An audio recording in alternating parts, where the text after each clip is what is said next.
Shalom jemaat Tuhan. Saya percaya setiap dari kita pagi hari ini rindu untuk selalu menyembah Tuhan, amin. Untuk itu mari kita siapkan hati kita siapkan pikiran kita mau fokus untuk menyembah Tuhan. Sebab hanya Dia juru selamat dalam kehidupan kita. Hanya Yesus yang menjadi kekuatan dalam menghadapi setiap masalah yang terjadi di dalam kehidupan kita. Terima kasih Tuhan.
Mari naikkan pujian ini bersama-sama.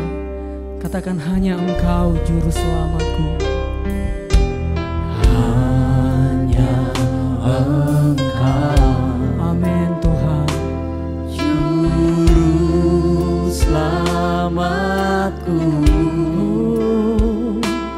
Tuhan Kau setia padaku. Kami yakini pertolongan-Mu tidak pernah terlambat dalam hidup kami Tuhan.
kami. Oh Yesusku, Kau satu-satunya harapan di dalam hidup kami Tuhan. Kami mau berserah, kami mau percaya padamu.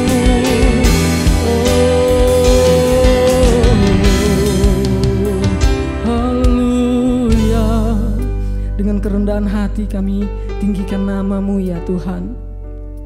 Kami naikkan syukur kami naikkan pujian kami di hadapan-Mu ya Tuhan. Sebagai bentuk ucapan syukur kami atas setiap kasih-Mu, atas setiap anugerah-Mu yang Engkau telah curahkan di dalam kehidupan kami ya Tuhan. Pagi hari ini Tuhan, kami siap untuk memuji nama Tuhan. Bila Roh Kudus-Mu Tuhan bertata atas kehidupan kami, Roh Kudus-Mu menjamah setiap hati kami. Terima kasih Yesusku, terima kasih Tuhanku. Kami serahkan ibadah kami ke dalam tangan-Mu di dalam nama Tuhan Yesus Kristus. Kami berdoa mengucap syukur. Haleluya. Amin. Puji Tuhan, selamat pagi jemaat Tuhan. Kita percaya bahwa kasih Tuhan tidak pernah berkesudahan, dahulu, sekarang, dan selama-lamanya. Amin. Kita mau naikkan pujian di hadapan Tuhan. Allah yang luar biasa, yang selalu mencurahkan kasih-Nya dalam kehidupan setiap kita. Amin.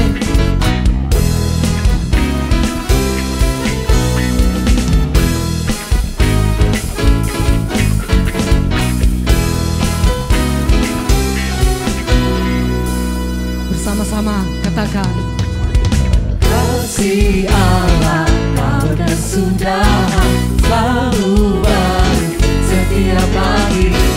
Rahmat-Nya tak pernah berakhir seumur hidup. Kasih Allah, kasih Allah tak berkesudahan, selalu baru setiap pagi. Rahmat-Nya pernah berakhir seumur hidupku. Dengan sukacitaku kan menari, dengan sorak-sorai memuji. Ku naikkan pujian, haleluya.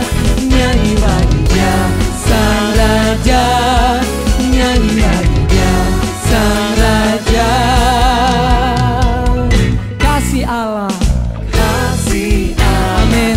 berkesudahan, selalu baru setiap hari. Rahmat-Nya tak pernah berakhir seumur. lagi katakan kasih Allah, kasih Allah tak berkesudahan, selalu baru setiap pagi. Rahmat-Nya tak pernah berakhir. amin Tuhan. Dengan sukacita, sukacitaku kan menari, dengan sorak-sorai memuji. ku naikkan pujian, haleluya. Nyanyi bagi Dia Sang Raja, nyanyi bagi Dia Sang Raja. Dengan sukacita, amin. Dengan sorak-sorai memuji, naikkan pujian, haleluya. Nyanyi bagi Dia Sang Raja, nyanyi bagi Dia Sang Raja, Nyanyi bagi Dia Sang Raja, nyanyi bagi Dia Sang Raja. selamanya. Berikan sorak-sorai yang mulia buat Tuhan kita. Kita percaya bahwa Tuhan kita adalah Allah yang terbesar dan Allah yang termulia. Amin.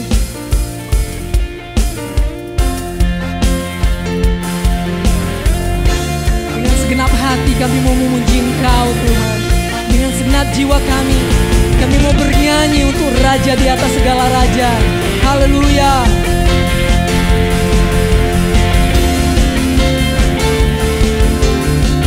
Mari naikkan pujian bersama-sama. Senang hati aku memuji, senang jiwaku bernyanyi, karena Roh-Mu ada dalamku, Tuhan. Amin Tuhan.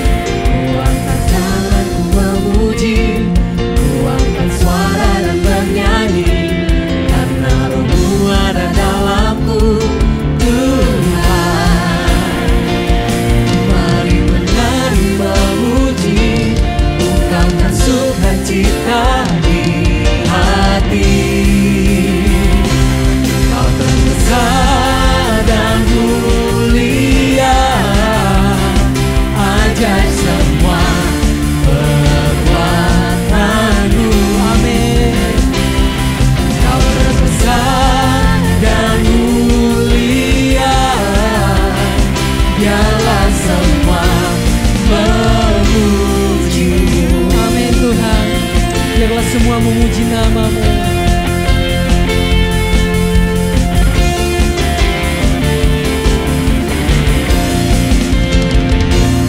Senang hati aku memuji, senang jiwaku bernyanyi, karena Roh-Mu ada dalamku. Tuhan, Kami angkat tangan kami Tuhan. Amin, haleluya. Memuji, kuatkan suara dan bernyanyi, karena Roh-Mu ada dalamku. Tuhan,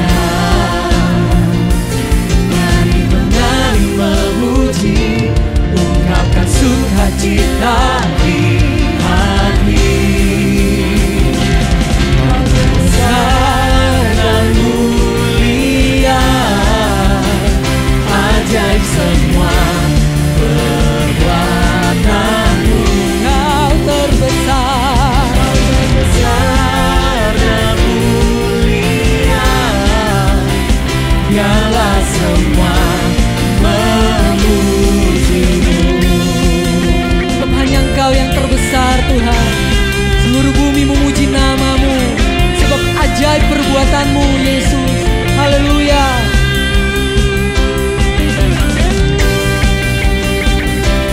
Kita mau nyatakan bersama-sama.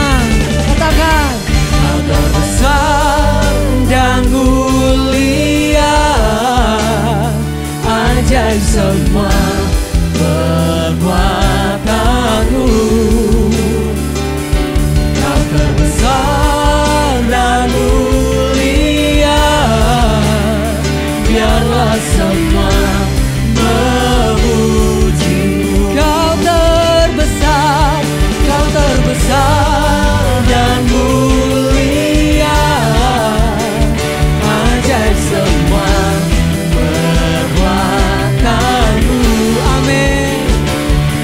Kau terbesar dan mulia, biarlah semua memuji-Mu. Biarlah semua memuji-Mu. Biarlah semua memuji-Mu.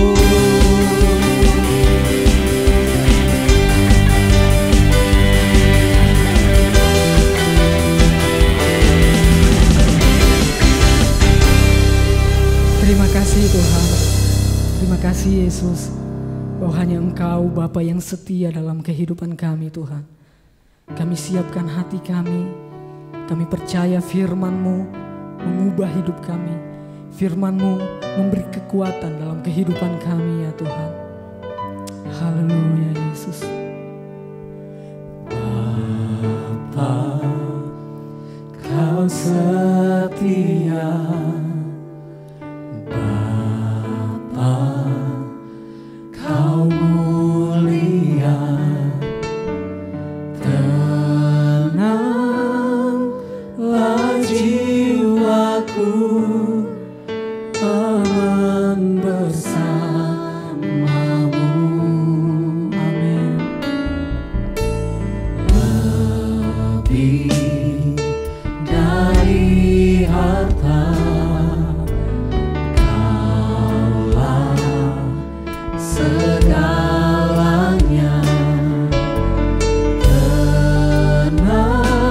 Tenanglah jiwaku,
Engkau lebih dari harta.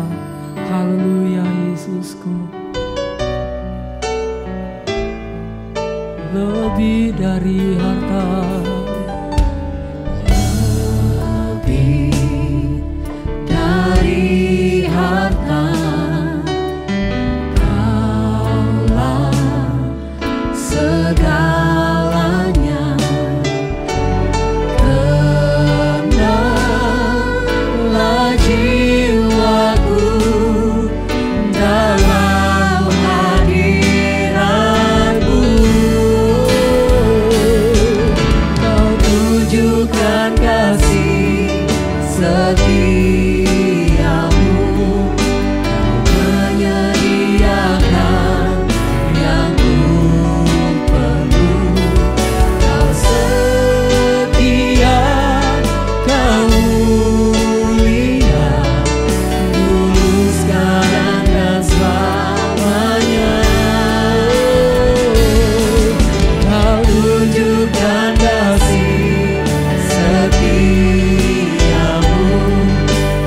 Kau menyediakan yang ku perlu. Kau setia, Kau mulia, Bapa Kau setia. Sebab hanya Engkau ya Tuhan yang menyediakan segala yang kami perlu. Engkau yang menyediakan yang kami butuhkan. Terima kasih Yesusku. Kami mau nyatakan di hadapan-Mu. Tunjukkan kasih setiamu. Kau menyediakan yang ku perlu. Kau setia, Kau mulia, dulu, sekarang, dan selamanya. Kau tunjukkan kasih setiamu. Kau menyediakan yang ku perlu. Kau setia, Kau mulia, Bapa Kau setia. Kau setia, Kau mulia, Kau setia, Kau mulia, Kau setia, Kau mulia, Bapa Kau setia.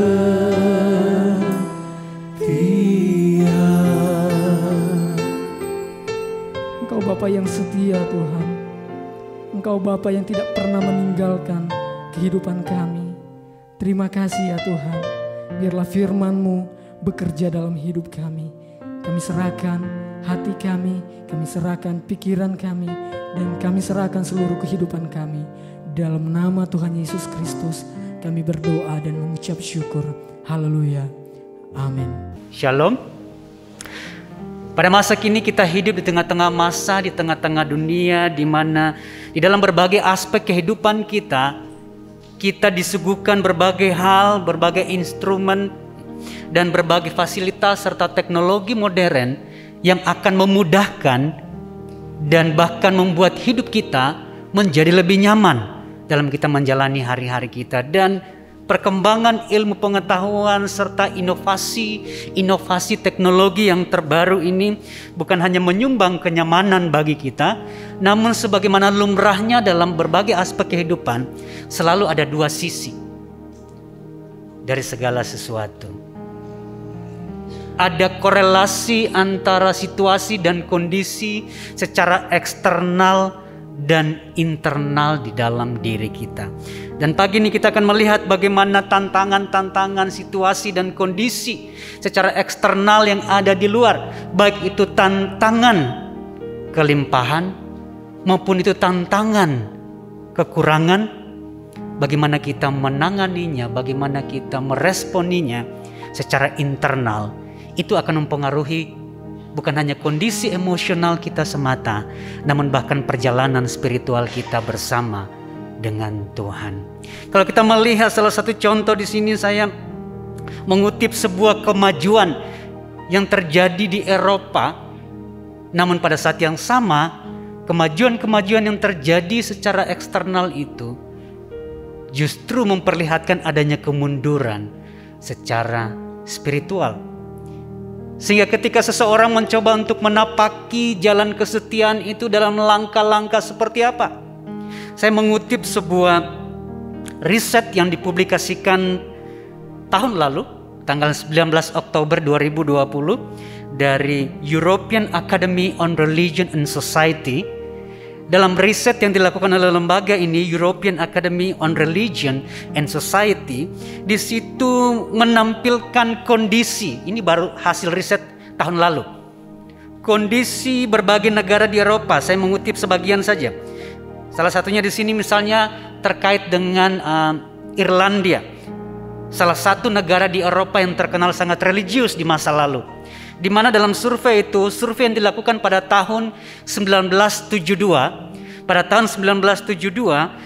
dari survei itu menunjukkan bahwa 91% orang-orang Irlandia itu menghadiri ibadah di gereja secara rutin, secara reguler setiap minggu. Namun kemudian riset yang sama dilakukan pada tahun 2019, tepat sebelum pandemi. Riset yang sama dilakukan pada tahun 2019, dan hasilnya yang tadinya pada tahun 1972 91% ke gereja per minggu, tahun 2019 hanya tersisa 36% beribadah di gereja per bulan. Sehingga kita melihat kemerosotan yang luar biasa, padahal kita tahu bahwa dari Eropa, misalnya kita bicara mengenai perang salib, dari mana pelakunya, penggeraknya dari Eropa. Namun terjadi kemunduran yang luar biasa. Bukan hanya itu saja, tren di seluruh Eropa, gereja-gereja yang megah warisan ratusan tahun yang lalu, namun sekarang banyak yang beralih fungsi menjadi hotel, menjadi perpustakaan, menjadi museum, menjadi kantor, bahkan menjadi skate halls, menjadi gym, menjadi bar dan pub. Yang tadinya gereja-gereja yang besar itu adalah tempat orang beribadah. Bahkan di Netherlands, di negeri Belanda, sekitar 20% gedung gereja beralih fungsi menjadi community centers, museum, dan gyms. Ini hanya gambaran sekilas bagaimana dari sebuah kejayaan di mana kekristenan di situ menjadi warna dalam satu benua ini. Namun kemudian hanya dalam beberapa tahun terjadi penurunan seperti yang dilakukan dalam riset ini. Ini hanyalah secuplik contoh saja. Sehingga pertanyaannya bagi kita, bagaimana kita bisa menapaki jalan kesetiaan itu? Bagaimana kita bisa menapaki jalan kesetiaan dalam perjalanan iman kita bersama dengan Tuhan sampai akhirnya? Dan pagi ini kita akan melihat bicara mengenai menapaki jalan kesetiaan. Saya mau mengajak kita untuk melihat dari seorang tokoh. Kita akan bercermin dari seorang tokoh untuk kita belajar bagaimana kita bisa menapaki jalan kesetiaan itu dan bisa setia sampai akhir, terlepas dari tekanan kesulitan maupun tekanan kelimpahan. Setiap umat Tuhan di berbagai masa, di berbagai abad, di berbagai tempat, kita menghadapi tantangan-tantangan yang berbeda dalam menapaki kesetiaan dalam pengiringan kita akan Tuhan. Di masa lalu mungkin atau sebagian sampai hari ini, di tempat-tempat yang nampaknya begitu sulit, ada tekanan, banyak yang jadi martir. Namun pada sisi yang lain, di mana ada banyak kelimpahan, di mana ada banyak kebebasan, juga justru terjadi penurunan. Kita akan belajar dari seorang tokoh yang dicatat dalam Kisah Para Rasul pasal 6 dan pasal yang ke-7. Tokoh ini dicatat dalam 2 pasal ini. Dan kita akan belajar bercermin dari kehidupan tokoh ini. beberapa prinsip yang akan menolong kita bagaimana kita menapaki jalan kesetiaan itu sehingga kita bisa bertahan sampai akhirnya. Kita akan melandaskan perenungan kita dari Kisah Para Rasul pasal 7 ayat 54 sampai ayat 60. Kisah Para Rasul pasal 7 ayat 54 sampai 60. Demikian bunyi firman Tuhan. Ketika anggota-anggota mahkamah agama itu mendengar semuanya itu, sangat tertusuk hati mereka. Maka mereka menyambutnya dengan gertakan gigi. Tetapi Stefanus yang penuh dengan Roh Kudus menatap ke langit lalu melihat kemuliaan Allah dan Yesus berdiri di sebelah kanan Allah. Lalu katanya, "Sungguh aku melihat langit terbuka dan Anak Manusia berdiri di sebelah kanan Allah." Maka berteriak-teriaklah mereka dan sambil menutup telinga serentak menyerbu dia. Mereka menyeret dia keluar kota lalu melemparinya. Dan saksi-saksi meletakkan jubah mereka di depan kaki seorang muda yang bernama Saulus. Sedang mereka melemparinya, Stefanus berdoa katanya, "Ya Tuhan Yesus, terimalah rohku." Sambil berlutut, ia berseru dengan suara nyaring, "Tuhan, janganlah tanggungkan dosa ini kepada mereka." Dan dengan perkataan itu, meninggallah ia. Stefanus ini adalah seorang Yahudi, namun dia adalah seorang Yahudi Helenis. Apa itu Yahudi Helenis? Yaitu orang Yahudi, keturunan Yahudi, namun berbahasa Yunani. Dan pada masa ini kita melihat dan tercermin di sini, kalau kita baca di pasal 6, kalau kita baca di pasal 6 ayat 1, kita melihat di situ dikatakan ada persungutan antara orang-orang Yahudi Helenis dengan orang-orang Ibrani. Siapa orang-orang Ibrani ini? Ya orang Yahudi juga. Jadi sama-sama orang Yahudi, cuma bedanya orang-orang Yahudi Helenis ini keturunan Yahudi yang berbahasa Yunani, sementara orang-orang Ibrani adalah keturunan Yahudi juga, namun mereka tetap mempertahankan untuk berbicara dalam bahasa Ibrani. Lalu pada masa itu ada stigmatisasi di dalam komunitas, seolah-olah orang Ibrani, yaitu orang Yahudi yang berbahasa Ibrani itu kelasnya, kastanya lebih tinggi dibanding, walaupun sama-sama orang Yahudi, tapi orang Yahudi Helenis yang berbahasa Yunani. Itu sebabnya kita melihat di pasal 6 ayat 1, di situ dikatakan ada persungutan di antara orang-orang Yahudi yang berbahasa Yunani, yaitu orang-orang Yahudi Helenis, kepada orang-orang Ibrani dalam urusan BLT, ya, bantuan kepada orang-orang miskin, kepada janda-janda yang nampaknya tidak fair di antara mereka. Nampaknya yang orang-orang Yahudi Helenis ini seperti agak terabaikan. Yang diutamakan orang-orang Yahudi yang berbahasa Ibrani. Sehingga kemudian para rasul memutuskan ini tidak boleh begini, ini tidak benar. Maka mereka kemudian mengatakan, pilih 7 orang di antara kamu. Di antara kamu siapa? Di antara orang-orang Yahudi Helenis. Jadi Stefanus ini adalah orang Yahudi Helenis yang terpilih untuk melayani, salah satu dari antara ke-7 orang yang dipilih ini. Kadang-kadang kita berada di dalam suatu komunitas yang bahkan di antara komunitas orang percaya. Hal-hal semacam ini kadang-kadang terjadi yang sebenarnya tidak benar.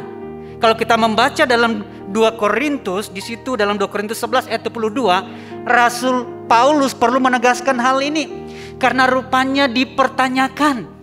Sehingga kalau kita melihat dalam 2 Korintus 11 ayat yang ke-22, di situ Rasul Paulus mengatakan, apakah mereka orang Ibrani? Aku juga orang Ibrani. Apakah mereka orang Israel? Aku juga orang Israel. Dengan kata lain, Rasul Paulus mengatakan, sorry ya, saya ini bukan orang Yahudi abal-abal. Saya ini bukan orang Yahudi kaleng-kaleng. Bahkan kalau kita membaca di bagian yang lain dikatakan dia bahkan di training, dilatih oleh guru-guru yang hebat-hebat. Menunjukkan bahwa dia bukan Ibrani second class. Dia Ibrani first class. Dan kita melihat di sini nama Stefanus itu sendiri, kalau kita melihat karena memang dia orang Yahudi, namun orang Yahudi berbahasa Yunani, namanya itu sendiri sebenarnya punya makna tersendiri dan kita melihat bahwa dia akhirnya betul-betul menggenapi namanya tersebut. Nama Stefanus itu berasal dari kata Yunani Stefanos. Nah, apa artinya Stefanos? Dalam bahasa Yunani ada dua kata. Stefanos itu artinya mahkota. Namun dalam bahasa Yunani ada dua kata yang berbeda yang artinya sama-sama mahkota. Yang satu, yang pertama itu Stefanos, itu adalah mahkota kemenangan. A victory crown. Yaitu mahkota yang biasa disematkan, diberikan sebagai trofi, sebagai penghormatan pada masa kuno dalam Olimpiade Yunani kuno. Seorang pemenang dari pertandingan, dari perlombaan itu akan diberi mahkota, yaitu Stefanos ini. Terbuat dari ranting dan daun, dan biasanya itu dirangkai dari ranting dan daun pohon zaitun. Dan itu adalah mahkota kemenangan. Kata yang kedua yang juga artinya mahkota yaitu diadema. Diadema itu adalah mahkota kerajaan, royal crown, mahkota kebangsawanan yang diwarisi turun-temurun karena keturunan, karena darahnya darah bangsawan yang dipakai oleh seorang raja atau seorang bangsawan. Dan kita melihat di sini Stefanus memang menghidupi namanya. Kalau kita melihat dalam kisah yang kita baca tadi di pasal yang ke-7 menunjukkan bahwa dia adalah seorang victor, seorang pemenang sesuai dengan namanya.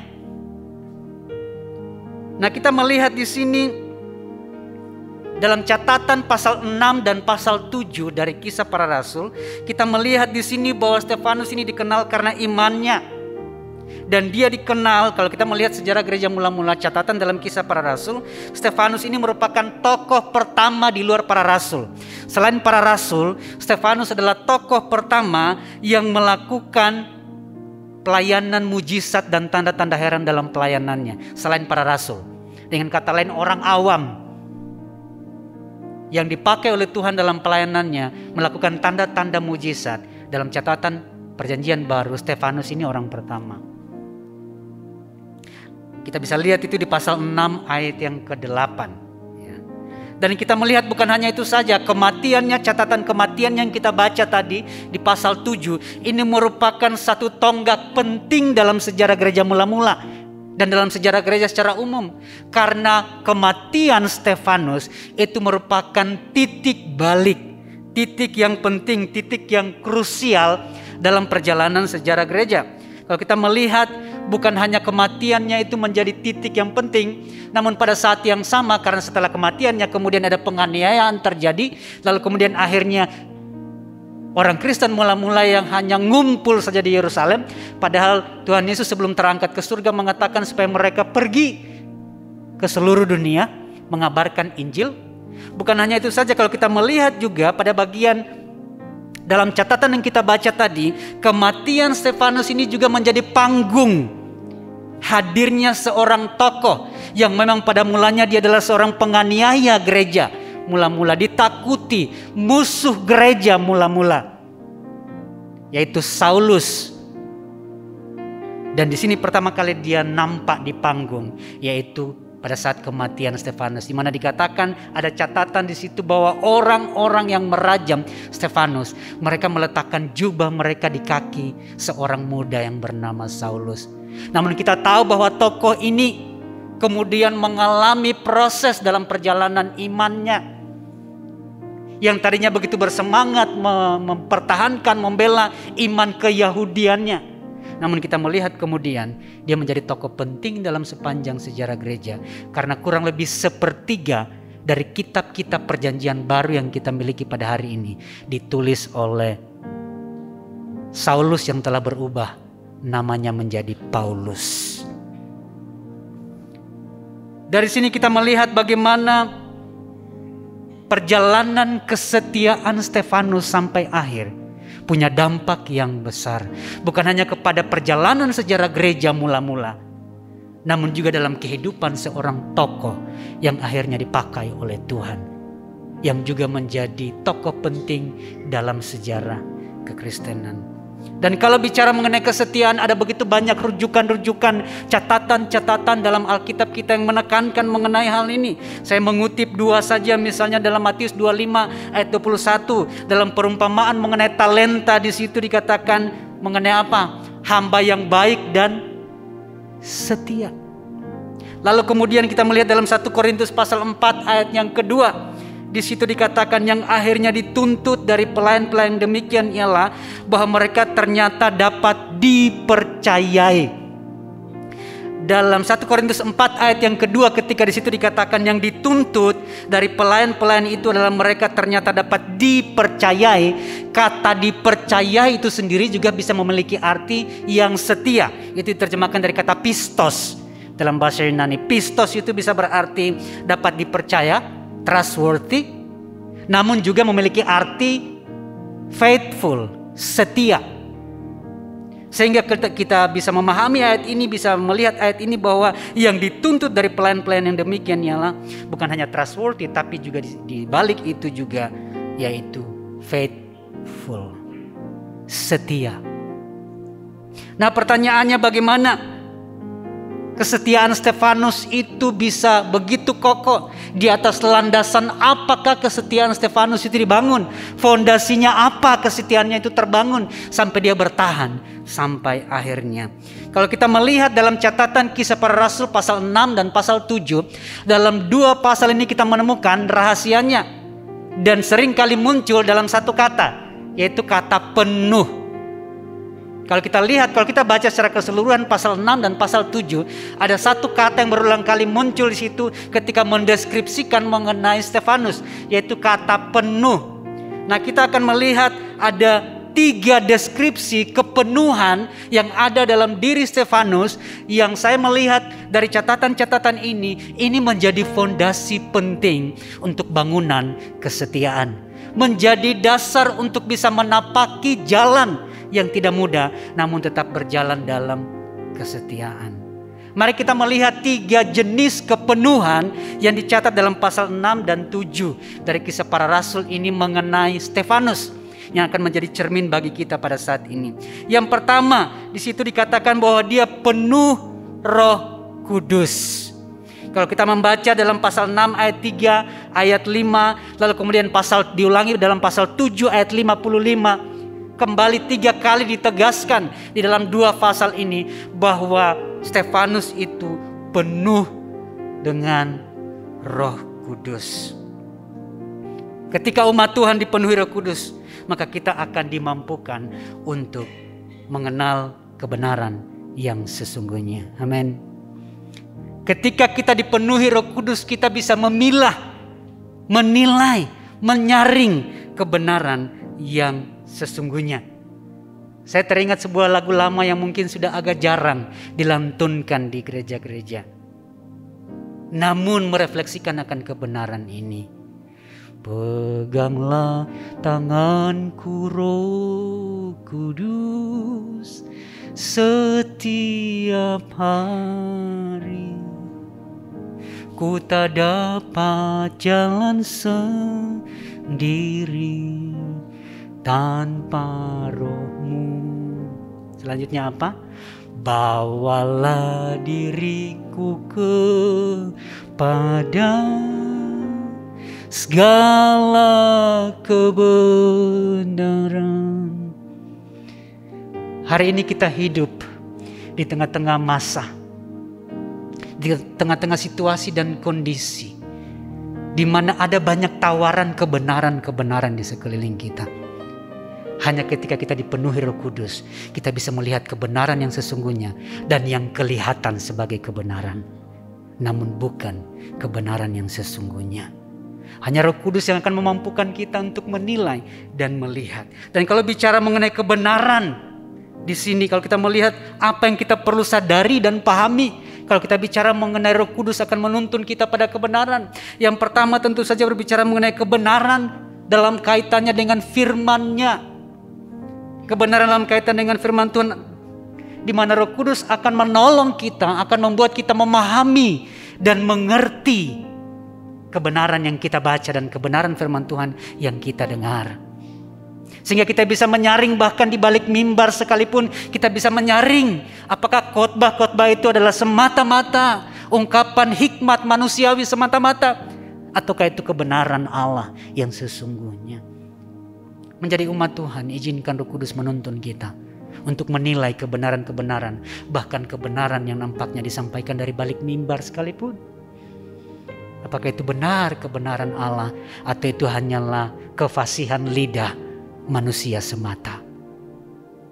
Dan bukan hanya itu saja, Roh Kudus juga akan menolong kita dalam perjalanan hidup kita mengenai akan diri kita sendiri. Roh Kudus akan menyingkapkan bukan hanya kebenaran-kebenaran firman-Nya kepada kita, sehingga kita paham, kita mengerti, kita menangkap, itu menjadi rema dalam hidup kita, menjadi penuntun langkah-langkah kita hari lepas hari. Namun juga Roh Kudus akan menolong kita, menuntun kita kepada kebenaran akan diri kita sendiri, akan menyingkapkan yang terselubung di dalam diri kita, yang bahkan mungkin kita bukan dengan sengaja menutupinya. Mungkin ada memang kita tutupi sendiri. Namun ada yang kita tidak sadari, kebenaran-kebenaran yang terselubung di dalam diri kita, lapisan-lapisan yang tersembunyi. Bisa itu pengalaman-pengalaman traumatik, luka-luka emosional kita, kebutuhan-kebutuhan kita yang tidak terpenuhi, yang akhirnya mempengaruhi spiritualitas kita. Kok bisa? Cara kita berrelasi dengan Tuhan itu sangat dipengaruhi oleh kondisi emosional kita. Bahkan cara kita melayani Tuhan bisa jadi kemudian kita begitu aktif melayani Tuhan. Bahkan sebagai pelayan Tuhan mungkin kita begitu habis-habisan melayani Tuhan. Sehingga ada ketidakseimbangan dalam hidup. Menjadi terlalu sibuk buat Tuhan. Sehingga tidak ada waktu untuk mendengarkan Tuhan. Kelihatannya hebat ya, luar biasa melayani buat Tuhan. Namun jangan-jangan itu muncul dari kebutuhan emosional. Kebutuhan untuk membuktikan diri. Kebutuhan akan penerimaan, acceptance. Sehingga kemudian habis-habisan sampai tidak seimbang lagi hidupnya.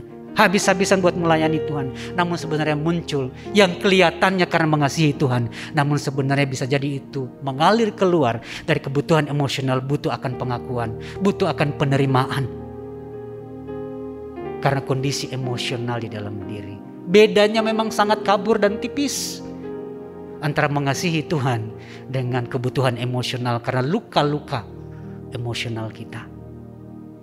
Namun kalau kita dipenuhi oleh Roh Kudus akan menyingkapkan yang tersembunyi itu, yang bahkan unconscious tidak kita sadari. Roh Kudus akan menolong kita, menyingkapkan, membantu kita untuk mengenalinya. Bukan hanya itu saja, Roh Kudus juga akan menuntun kita kepada kebenaran sehingga kita bisa melihat kebenaran yang ada di sekeliling kita. Sehingga kita bisa mengenali dan menilai spirit zaman ini. Sehingga kita tidak mudah terjebak dan terseret di dalam pengajaran-pengajaran yang nampaknya katanya itu adalah kebenaran dari Tuhan. Namun kita perlu mengujinya dan Roh Kudus yang akan memampukan kita. Amin. Itu kepenuhan yang pertama yang dicatat mengenai Stefanus. Dia penuh dengan Roh Kudus. Yang kedua, kalau kita melihat dalam pasal 6 ayat yang kelima, dikatakan di situ bahwa Stefanus itu penuh dengan iman. Dalam pasal 6 ayat 5 di situ dikatakan dia penuh dengan iman. Iman yang berakar dan bertumbuh di dalam Kristus saja yang akan memampukan setiap orang-orang percaya, umat Tuhan tetap berdiri kokoh. Ketika kita diperhadapkan dengan berbagai tantangan-tantangan dalam hidup. Baik itu tantangan, tekanan-tekanan kesulitan, maupun itu tantangan karena kelimpahan dan kenyamanan. Karena kelimpahan dan kenyamanan pun juga bisa menarik kita dari akar-akar iman kita yang solid. Nah, bagaimana kita bisa tetap bertahan? Maka iman yang benar yang dibangun di atas dasar yang teguh itu, yang dibangun di dalam Kristus saja, yang akan bisa menjadi kompas penuntun bagi setiap langkah-langkah kita. Iman yang dibangun di atas kebenaran firman Tuhan, itu yang akan menjadi sauh, menjadi jangkar bagi kita, sehingga kita tidak mudah terseret oleh berbagai angin dan gelombang yang ada di sekeliling kita, yang akan mengaburkan iman kita kepada Tuhan. Sehingga baik ada kesulitan, baik ada kelimpahan, iman kita tetap kokoh, Amin. Dan ini menjadi rahasia kalau kita melihat dalam pengalaman Stefanus. Keyakinan akan imannya ini, dan kita melihat dalam catatan pasal 6. Imannya itu betul-betul dibangun di atas pengenalan akan firman Tuhan.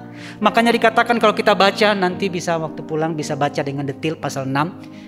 Dan pasal bagian-bagian awal dari pasal 7. Kita melihat bahwa Stefanus ini dia begitu mengenal kebenaran firman Tuhan. Imannya dibangun di atas fondasi kebenaran itu. Sehingga ketika orang-orang terpelajar, orang-orang pintar, ahli, bahkan ahli-ahli kitab mencoba untuk berargumentasi dengan dia.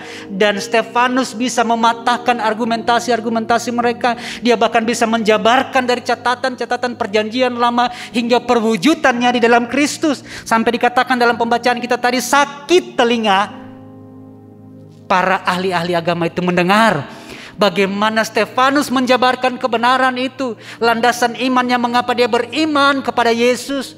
Karena dia bisa menelusuri dari kebenaran firman Tuhan bahwa Yesus ini adalah penggenapan dari apa yang dicatat oleh Musa dan para nabi. Imannya solid, berakar pada kebenaran firman Tuhan. Sehingga setiap argumentasi yang coba ditembakkan kepadanya. Kalau kita membaca pasal 6 dan bagian awal pasal 7 menunjukkan bagaimana dia bisa menjabarkan itu. Menjelaskan, dan bukan sekedar menjelaskan, namun dengan begitu bersemangat, dengan begitu otoritatif. Bukan cuma pintar ngomong toh, tapi otoritatif. Karena apa? Hidupnya dibangun, imannya dibangun di atas kebenaran itu.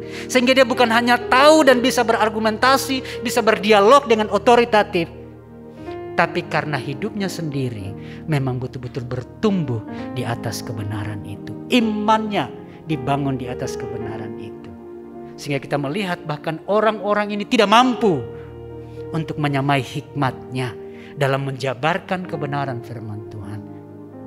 Di mana dia mau membuktikan bahwa Yesus yang kalian salibkan ini, dialah sebenarnya perwujudan dari apa yang dicatat oleh Musa dan para nabi.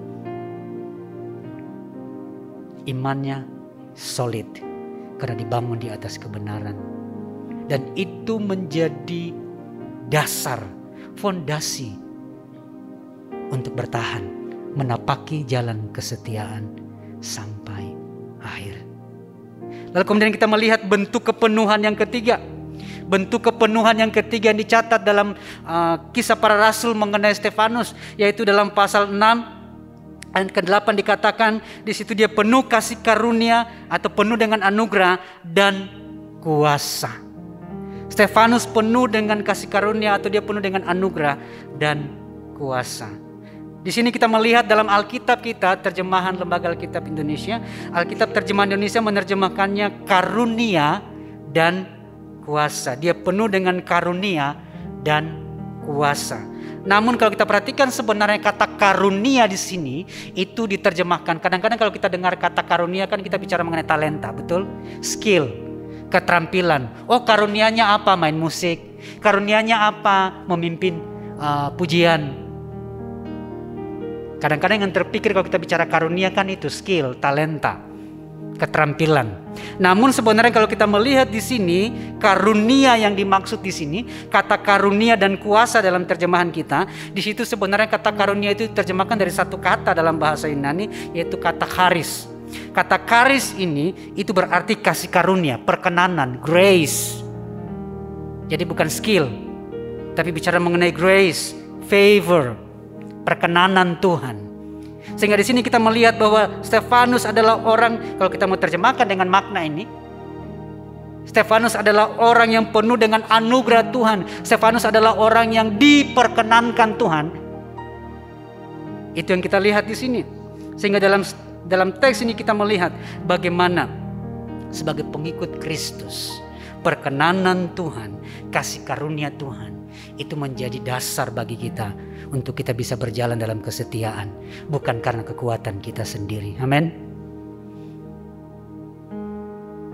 Kalau kita melihat di sini bicara mengenai perkenanan Tuhan, ungkapan yang sama kita jumpai sebenarnya dalam Perjanjian Lama, dan ungkapan ini seringkali kita dengar dalam doa berkat di akhir ibadah. Bicara mengenai perkenanan Tuhan yang digambarkan secara figuratif di dalam frase bicara mengenai wajah Tuhan. Tuhan mengarahkan wajahnya kepadamu. Itu bicara mengenai apa? Grace, kasih karunia, perkenanan, favor dari Allah kepada umatnya. Dan di sini kita melihat Stefanus ini adalah orang yang berkenan kepada Tuhan. Oleh sebab itu tidak mengherankan dalam nats ini yang kita baca di sini. Kalau dalam pembacaan kita tadi dalam pasal 7 ayat 55 dan ayat yang ke-56 di situ dikatakan, dia melihat Tuhan Yesus sendiri berdiri di sebelah kanan Allah. Itu bicara mengenai apa? Favor, perkenanan. Berdiri di dalam konteks pemahaman masyarakat timur. Seseorang yang berdiri itu bicara mengenai apa? Penghormatan, respect, perkenanan. Kita kan biasanya kalau orang-orang kita hormati itu biasanya kemudian masuk ke ruangan kan kita berdiri. Memberikan respect, penghormatan, perkenanan kita. Dan di sini kita melihat dalam pasal 7 ayat 55 dan 56 di mana Stefanus mendapatkan penyingkapan ilahi. Dia melihat bahwa Tuhan Yesus sendiri berdiri di sebelah kanan Allah pada saat dia sedang menjalani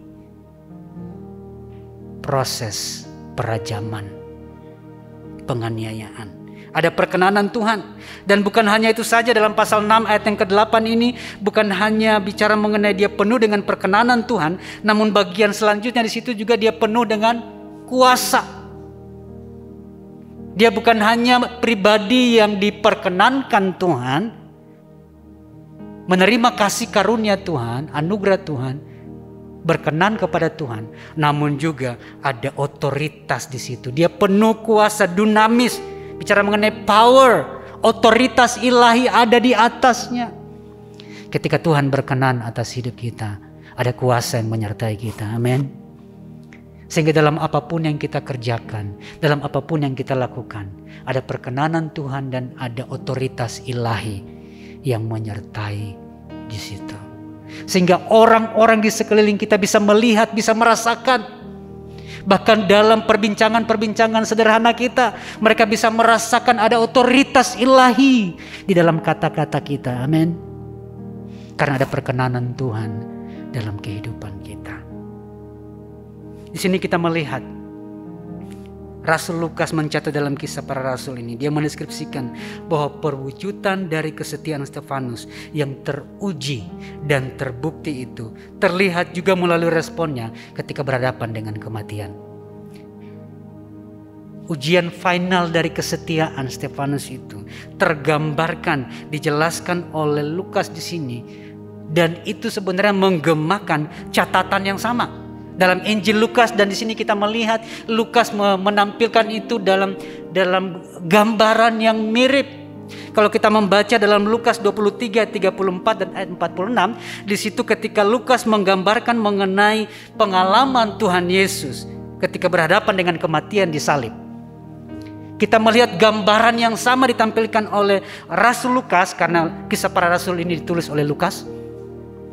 Dalam Kisah Para Rasul 7 ayat 59 sampai 60, gambaran yang sama sebagaimana Lukas mendeskripsikan kematian Tuhan Yesus di kayu salib dalam Lukas 23 ayat 34 dan 46, deskripsi yang mirip digambarkan oleh Lukas ketika bicara mengenai kematian Stefanus dalam pasal 7, Kisah Para Rasul pasal 7 ayat 59 sampai ayat yang ke-60. Bagaimana di situ Stefanus melepaskan pengampunan. Tuhan, jangan tanggungkan dosa ini ke atas mereka.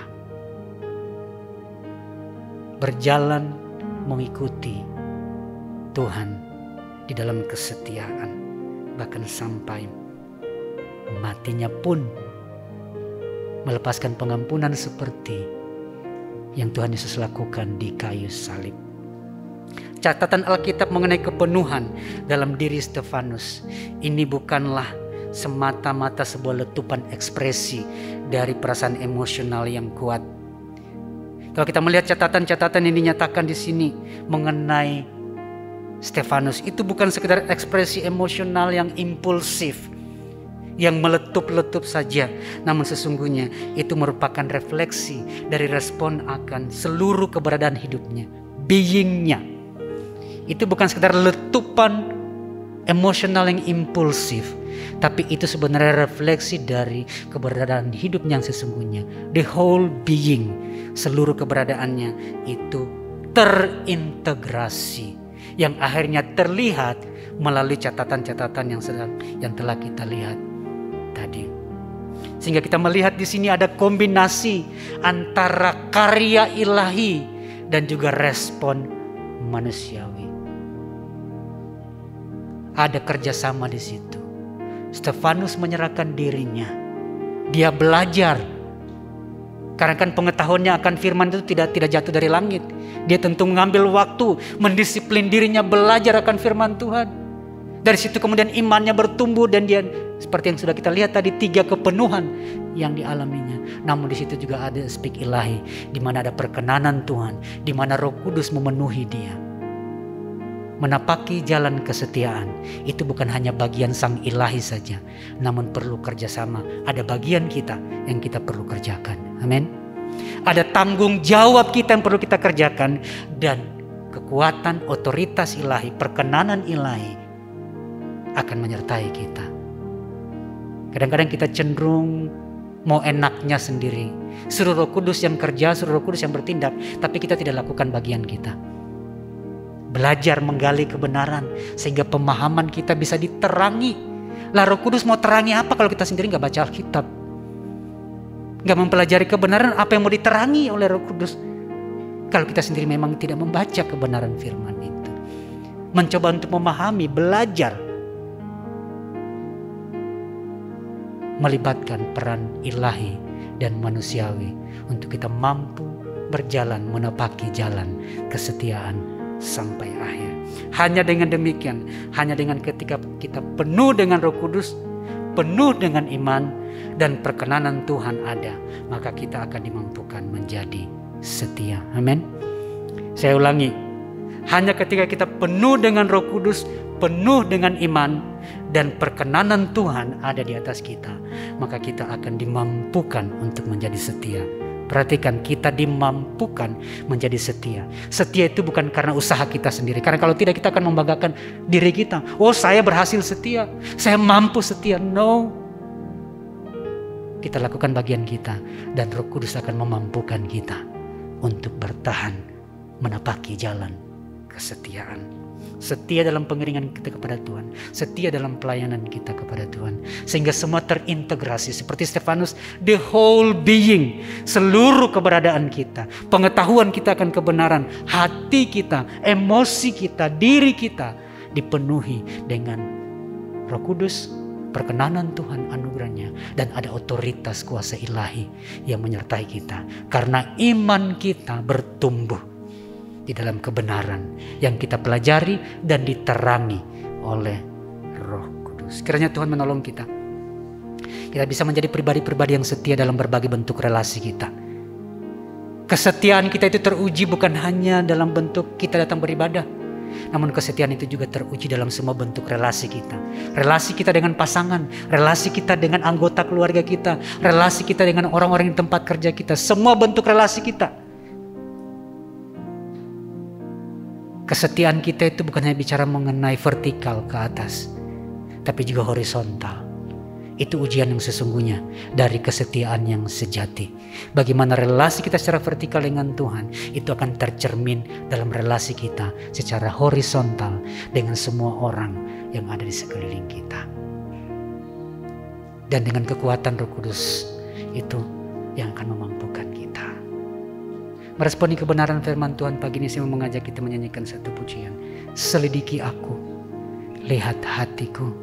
Kita izinkan pagi ini sekali lagi Roh Kudus akan menyelidiki kita, menyelidiki hati kita. Kita telah mengalami, melihat dan merasakan kebaikan Tuhan. Namun pertanyaannya, ketika Tuhan menyelidiki hati kita, adakah Dia mendapati kita setia? Adakah Tuhan mendapati engkau setia ketika Ia menyelidiki hati dan kehidupanmu? Selidiki aku, lihat hatiku. Selidiki aku, lihat hatiku. Apakah ku sungguh kasih Yesus yang Maha menilai hidupku. Tak ada yang tersembunyi bagimu. Aku lihat kebaikanmu yang tak pernah habis di hidupku. Ku berjuang sampai akhirnya kau dapati aku tetap setia. Selidiki aku, Roh Kudus, biar kiranya Engkau sendiri yang menyelidiki kami. Roh Kudus, Engkau yang mengenal hati kami yang terdalam. Selidiki hati kami masing-masing ya Tuhan. Singkapkan yang tersembunyi ya Roh Kudus. Haleluya. Dan menilai hidupku. Tak ada yang tersembunyi bagimu. Aku lihat kebaikanmu yang tak pernah habis di hidupku. Ku berjuang sampai akhirnya kau dapati aku tetap setia. Aku lihat kebaikanmu yang tak pernah habis di hidupku. Berjuang sampai akhirnya kau dapati aku tetap setia. Kau dapati aku tetap setia. Kau dapati aku tetap setia.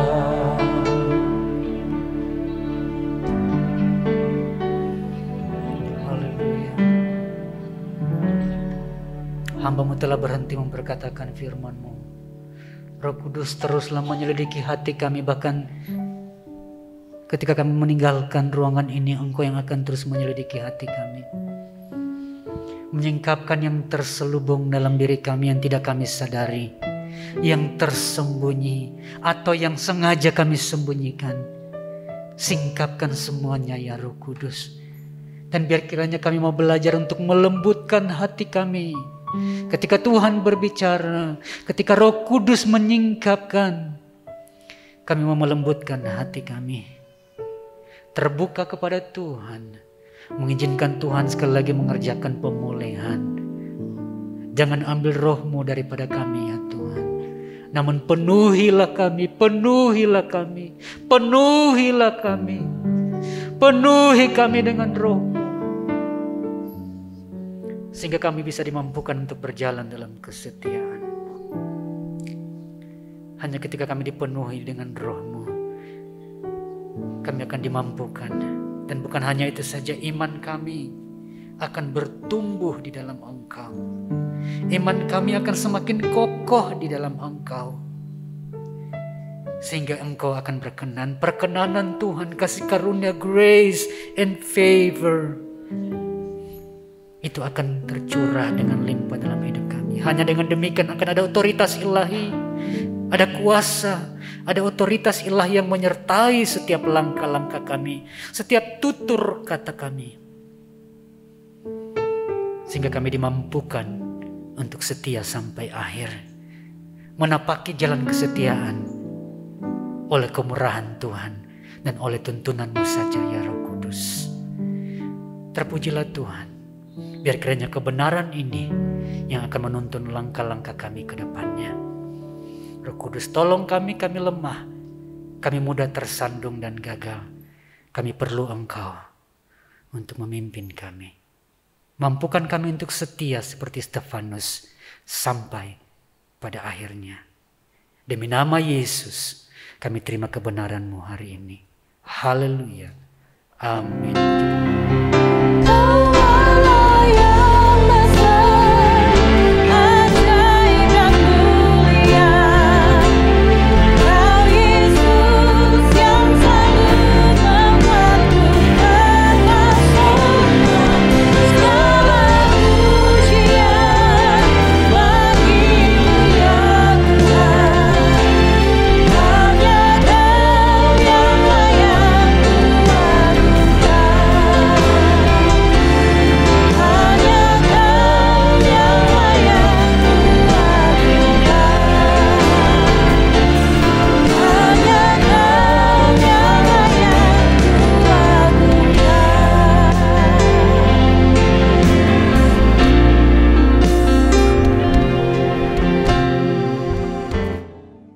Ya Tuhan, hadirat-Mu tetap menyertai mereka untuk memberkati setiap rumah tangga mereka, seluruh anggota keluarga mereka. Berkatilah usaha dan mata pencaharian umat-Mu. Berkatilah roti dan air mereka. Berkatilah umat-Mu ini dengan kekuatan dan kesehatan. Sesungguhnya Dikau sangat mengasihi umat-Mu. Seluruh umat-Mu ini ada di dalam telapak tangan-Mu, dan tak seorang pun dapat merampas mereka, domba-domba-Mu ini, dari dalam tangan-Mu. Hamba-Mu berdoa, bawalah seluruh sidang jemaat-Mu ini semakin hari semakin dekat kepadamu, semakin mengasihi Engkau ya Tuhan, sehingga mereka boleh tiba di puncak bukit kesucian-Mu dan memandang wajah-Mu yang indah. Kini sidang jemaat yang dikasihi Tuhan, Allah yang kekal adalah naungan-Mu, dan lengannya yang abadi menopang Engkau. Tuhan memberkati Engkau dan melindungi Engkau. Tuhan menyinari Engkau dengan wajah-Nya, serta memberikan Engkau kasih karunia.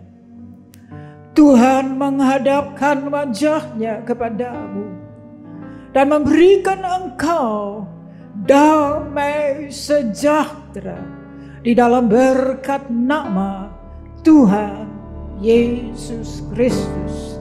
Amin.